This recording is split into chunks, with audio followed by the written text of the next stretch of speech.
All right, and welcome back for another episode of Carnivore Trades. Today is Friday, April 1st, 2022. If you're new to the channel, if you haven't done so already, please like, comment, subscribe. Come find me on carnivoretrades.com for swing trading alerts and analysis.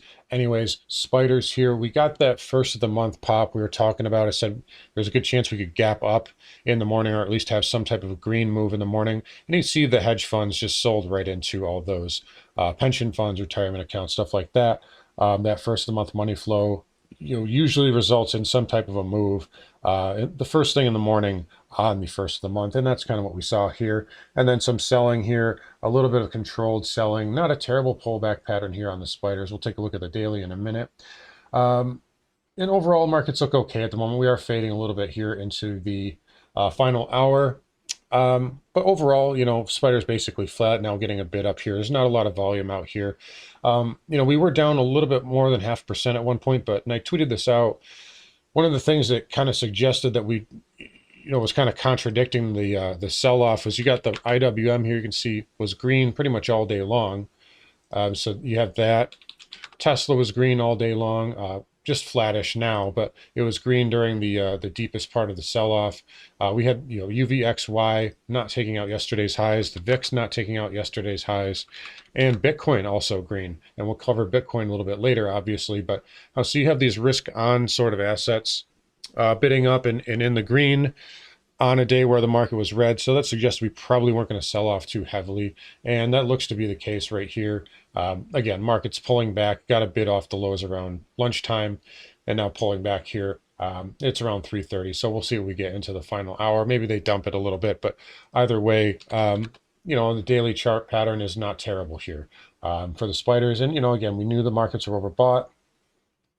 And there's nothing really to say that we can't, make a higher low at this point.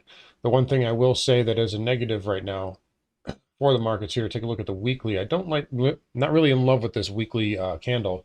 Even if we push green a little bit and get above that 20 moving average by the close, you're still inside of this red bar. So that did get rejected. Now, granted, you went straight up into it. So it's not like we consolidated and then flagged up and then got rejected. That would have been a huge negative.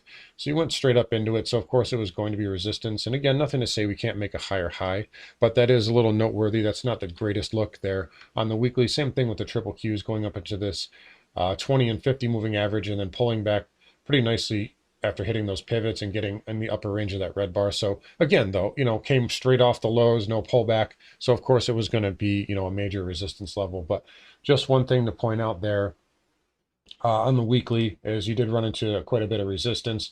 So nothing to say this pullback can't last a little bit longer. But again, there's also nothing to say that we can't make a higher high afterwards. So I would not rule that out at all. And again, if this is a major type of sell-off, I don't think we would have seen Tesla or the Russell or Bitcoin green. And I think we would have seen the VIX at least make a higher high from yesterday. I mean, the VIX didn't even take out yesterday's high. And we were down 0.5% today. So that does say something to me. Anyways, we talked about the Russell. Here's the daily.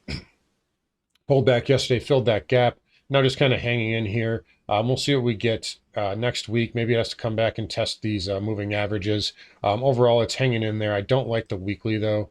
I've made that kind of clear here. So coming to that red bar high, 20 moving average, and the monthly is also very weak. So you have this failed breakout and now an inside bear flag. So I don't like that on the Russell, but this, it can take time to play out. So just keep that in the back of your mind that the Russell does have that dominant bear pattern on the larger time frames. Let's take a look at the diamond here. So Dow Jones, again, little push up, little island reversal, and then coming off the lows here. Maybe it has to go back and test that 50 MA, but I don't really see any problems here with the diamond right now. Nothing terrible out here. Really just kind of a pullback pattern, just like the spiders. Semis pulling back as well. So, semis got pretty sharply rejected today. And yesterday, Micron had a pretty good reversal there on Wednesday, and that is following through as well. So that's dragging down the semis. The weekly time frame, also, a bit of a bearish look here. But again, nothing to say it can't make a higher low at this point. But I just want to point out that semis did take a pretty good hit today. IGV hanging in there, though, couldn't get through that 100-week moving average, but overall, nice little kind of, light volume pullback pattern here on the daily. And as long as that holds up, this can make it a run at that 360 handle, and maybe a little bit higher if it does more backing and filling. But overall, nothing terrible out here for IGV. Dow Transport's got smoked today, so it's not going to get up to my 17,000 target overall. Big rollover. Had a nice crisp picture perfect bull pattern, and sometimes you just get a failure. And really the culprit today was rail stock CSX down 5%, Norfolk Southern getting hit down 6.5% there, Union Pacific down 5%. So rails really leading the charge lower. FedEx down 4, UPS down 4 as well. And the jets really not really doing a whole lot. So jets are down 0.5%, but not nothing terrible. Uber's hanging in there okay, as is Lyft. Lyft and Uber, not really the reason, but those rails are really dragging down that transportation average, and yeah, bringing that bullish pattern pretty much to a close. Now, the good news is for the transports, if it can hold this, well, it looks like it wants to hold this 50 moving average, but the weekly is not terribly broken here, so you still have that big power bar on the weekly, and you're holding that weekly 50 MA. So there's a chance it can hold up for a little while, but obviously that bullish pattern from last week is now failed essentially. So a big move lower there on the transports. All right, yields. So a little bit of an interesting look here. So 10-year up 2.15% here, and the 30-year was down 1%. So we're starting to see some divergence here. I know there's inversions going on, and there's a lot of wackiness in the bond market right now. So you're going to see some correlations and things break down a little bit. But again, 30-year pulling back off of the highs here.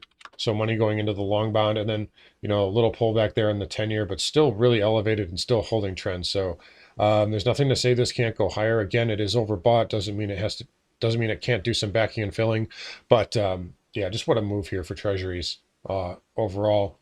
And I still believe that 30-year can get up to 2.8. But again, it probably has to do some backing and filling here on the larger time frames. All right, so HYG here, high yield. So it did get hit, but it is off the lows. And what I like about it is you filled this gap, and now you are above the 20 moving average, and you're going to close above that on a weekly close. And on the weekly time frame, this is not the worst. You got a reversal candle, a couple of inside bars here, so nothing terrible. And you're at least holding this 20 moving average by the close on Friday. I would say that's a good win for the HYG bulls at this current time. And doesn't mean this can't break down or won't break down in the future, but it's at least holding up for now, and we'll give it the benefit of the doubt. All right, so XHB continues to be weak. I still think this is a little oversold. I still think it's got a good bounce left in it, but again, weak industry group, and I would certainly avoid this right now. This is definitely a weak name. Home builders are not liking that higher yield. VNQ is holding up though, still having that nice inside pattern. We'll see if this, it's got to do a lot of consolidation to get through this red bar. So I don't expect it to get much higher than 112 or so, but it's hanging in there for now. It's above all 4 major moving averages, so nothing too terrible there on the daily. All right, so XLF. So we talked about fins yesterday. Believe it or not, they're still not broken. So continuing to pull back a little bit. XBD down, little doji candle, kind of holding that 20 moving average. If we look at the KBE here, again, pulling back but not broken. It's basically filling this gap. If this can, get a bid, this can resume that trend there. Same thing with the KRE. I'm not ready to call these broken just yet, barring some type of a major sell-off here in the last half hour, which we could get. But overall, I don't think fins are completely dead in the water just yet. I still think there is a chance they could make one more good advance. All right, so let's look at crude first, actually. So crude pulling back a little bit, down 1%, holding that 50 MA for now. Again, you got a lot of support in here. These pivots, this major trend line, 50 moving average, and if you look on the weekly, it actually had a pretty good reversal week there, so that is noteworthy. There's a gap there as well, and if we head lower, we could test that 20 moving average again. I talked to you about that 85 to 90 handle on crude being a downside target if we get down there. And one more thing I want to point out is you could make a case you now have some sort of a pretty tight kind of triangular pattern here. There we go. Very tight. Kind of looks like the one on nat gas. So we'll see if this breaks down. again, it should take you down to that 85 area. If this breaks up, it could, go up and attack that 120 handle. I don't think it has enough to get to year-to-date highs just yet, but that is a triangular pattern. Definitely going to continue to monitor that moving forward. And with crude down, again, XLE just continues to be green. Long hair, don't care, I guess, for the oil stocks. Just lots of money flow going into this sector right now, and they're holding up really, really well despite the pressure in spot crude. All right. Nat gas also continuing to push higher, so this will probably get up to that $6 handle. It's going to run into resistance there. It's going to need to do some backhand filling and pulling back, but again, nice breakout there for nat gas. Again, on the weekly, it looks like we're going to close above this tail high, so that is a major positive there for spot nat gas. Dollar index, again, nothing new to report. It's just kind of chopping range bound right now. It is into that weekly resistance level, nothing too new to report there. Gold, again, kind of range bound right now. You could make a case it's kind of flagging bearish here, so move down and then sideways chop. The one thing that's diverging right now, and we've been talking about this every day, is look at GDX today, up 3%.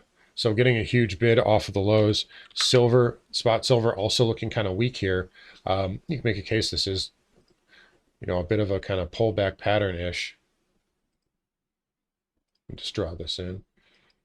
Almost kind of like a flag there, but still kind of weaker, on the weaker side. But then you look at the SILJ and, it's soaring up almost 3% again today as well. So again, I like this pattern here on the SILJ and the GDX. So again, the miners are sort of leading the metal, which is a good sign moving forward. And we did negate that monthly inside bar yesterday on gold. So that is also a big positive.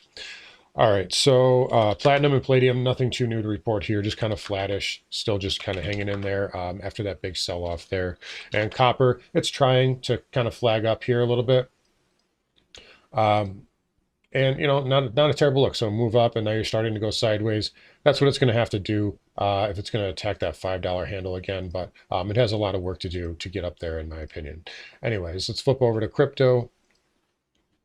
So Bitcoin getting a bid. And again, if you look on the hourly here, you see where Bitcoin bottomed out. It was really like close to midnight, around 10, 11 o'clock at night. And then we look at the futures. We didn't bottom out until 12 in the afternoon. So again, Bitcoin continues to be a leading indicator here for the equity markets.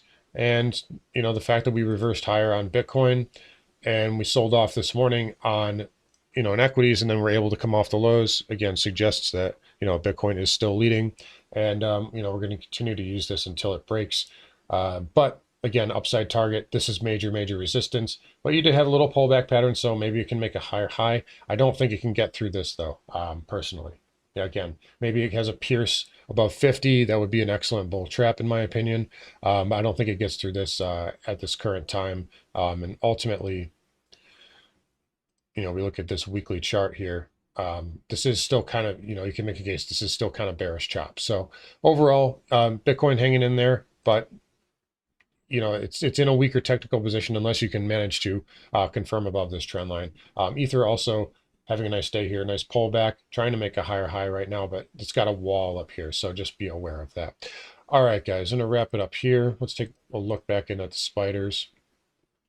Yeah, so fading a little bit off the highs. Yeah, maybe we come down into the close here. I wouldn't make too much out of it though. We had a nice pullback pad. We had a big run, and now this looks like a pullback here. Maybe we come down and test the 50 moving average or 200 moving average, possibly the 50 moving average as well. If you just take a fib here, a 382 would actually get you down to that 442 area. So that wouldn't even be that steep of a pull. That would be a routine pullback. So it wouldn't be out of the question to see a little bit more downside in the cards. But if that does happen again, we still could make another leg up afterward. Anyways, guys, and wrap it up here. You guys take care. Have a great weekend, and I'll talk to you all next week.